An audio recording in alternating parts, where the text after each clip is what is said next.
Good morning friends. এখন সকাল 10টা বাজে।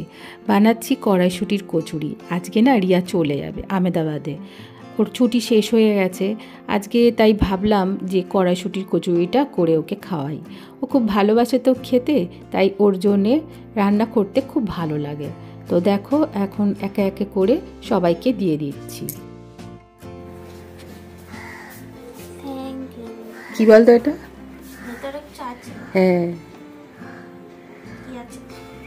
এটা হচ্ছে কড়াইশুঁটির কচুরি। সকাল সকাল বানিয়ে দিলাম তোদের। দুটো হয়ে গেছিলো, সেটা জিসাকে দিয়ে আসলাম। রিয়া বললো একটু পরে খাবে। এর পরেরগুলো দেখো করছি, আর খুব সুন্দরভাবে কিন্তু ফুলছে।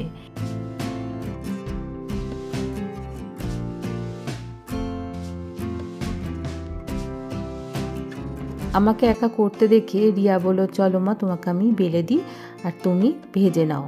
আর এদিকে আমার চাও হয়ে গেছে। দেখো চাটাকে না এরকমভাবে যদি একটু নাড়ানো হয় তাহলে চায়ের কালারটা কিন্তু খুব সুন্দর হয়।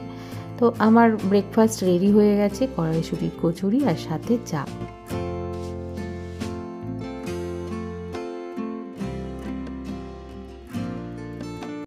এখন যে ব্রেকফাস্টের বাসনগুলো পড়েছিল সেগুলো ধুয়ে নিলাম।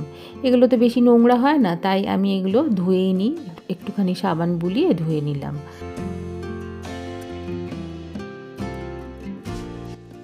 দেখো অনেকগুলোই কিন্তু বাসন পড়েছিল, সাথে বেলুন চাকিটাও ধুয়ে নিলাম, সবই ধুয়ে নিলাম ভালো করে। এখন এগুলো একটু জল ঝরে গেলে ভালো করে জায়গার জিনিস জায়গায় রেখে দেবো। এদিকে আমি তরকারিও বসিয়ে দিয়েছি। তো দেখো ফুলকপি আলুর তরকারি বসিয়েছি। কড়াইশুঁটির কচুরি করেছিলাম, একটু তেল বেঁচে গেছে, ঢাকা দিয়ে দিলাম তাই। আর এদিকে দেখো আমার ভাতও প্রায় ফুটে গেছে। কদিন ধরে খুবই ঠান্ডা পড়েছে, এই ঠান্ডাতে না আমার শরীর খারাপ হয়ে যাচ্ছে। এই যে রান্না করতে গেলে কত জল ঘাটতে হয়, এতে আমার ঠান্ডা লেগে যাচ্ছে। আর আমি গরম সোয়েটারও বেশিক্ষণ পরে থাকতে পারি না। চাদরটা জড়িয়েছি, আবার একটু পরে খুলেও দেবো। দেখো তাও পরেছি, দেখো কিরমভাবে পুরোপুরি কিন্তু চাদরটা গায়ে দিইনি। সারপ্রাইজ দিয়েছে মা, এই যে এনার সাথে দেখা করতে এসছে। আজ চলে যাবে তো। কি নিয়ে এসছে? কি মিষ্টি নিয়ে এসছে? ওই যে সেই চৌকো মিষ্টি মনে হচ্ছে তো।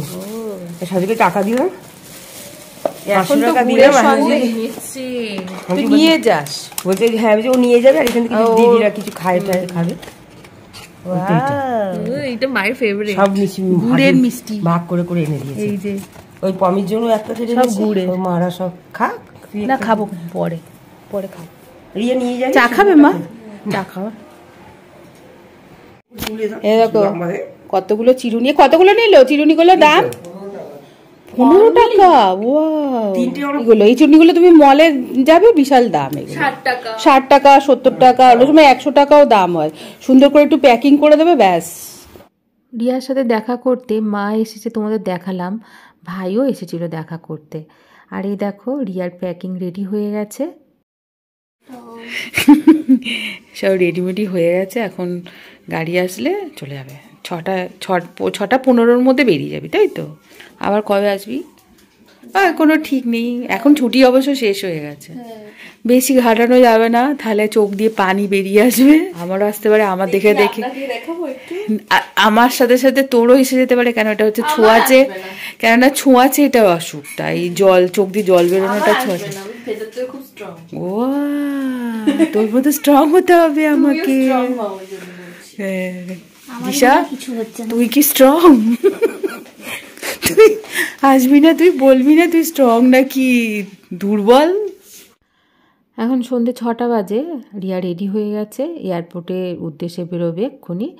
আর যে আমাদের যে ড্রাইভার দাদা, সেও একটু পরে চলে আসবে। আর রিয়া আমাকে সমানে বলছে যে মা একদম কিন্তু কাঁদবে না, কারণ এখন ওর ছুটি শেষ হয়ে গেছে, কবে আসবে এখন কোনো ঠিক করে বলতে পারছে না। হ্যাঁ হ্যাঁ হ্যাঁ, বলছি জাকির দা মাকে নিয়ে যাবে ফেরার পথে। হ্যাঁ হ্যাঁ, এখন 6:30 বেজে গেছে, রাত 9টায় ফ্লাইট। এয়ারপোর্টেও কিছু নিয়মকানুন আছে, সেগুলো করতে করতে অনেকটাই টাইম লাগে। এয়ারপোর্টের ভেতরে 2 ঘন্টা আগে ঢুকতে হয়, তাই ও বেরিয়ে গেল। আহমেদাবাদ পৌঁছাতে পৌঁছাতে প্রায় 2 ঘন্টা 30 মিনিটের মতন সময় লাগবে, আর যদি প্লেন ডিলে করে তাহলে আর একটু বেশি সময় লাগবে। রিয়া বেরিয়ে গেল, এখন মা আছে, মাও চলে যাবে একটু পরে। মা ছাদে আসছে এই ঠান্ডার মধ্যে, বললাম ঠান্ডার মধ্যে ছাদে এসো না, তাও বলছে কিচ্ছু হবে না।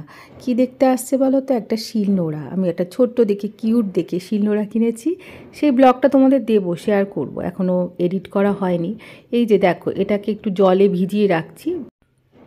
কেনার সময় দোকানদার বললেন যে এটা একদিন জলে ভিজিয়ে রাখবেন, তারপরে তরকারির খোলা নানা রকম জিনিস বাটবেন, প্রথমেই কিন্তু ইউজ করবেন না। তো সেই জন্যেই সেই প্রসেস করা চলছে এখনও একদিন তো হয়নি, আজকেই জলে ভিজিয়েছি। মায়ের শিলনোড়াটা খুব পছন্দ হয়েছে। আমি মাকে বললাম যে দাঁড়াও, তোমাকে একদিন বাটা মশলা রান্না করে খাওয়াবো। এখন তো বাটা মশলা প্রায় উঠেই গেছে। আর ঠাকুরঘরে এসে যে মা এই প্রদীপটা দেখেনি, এটাও দেখে গেল। যদিও ভিডিওতে দেখে, তারপরে একদম সামনাসামনি দেখাটা আলাদা ব্যাপার।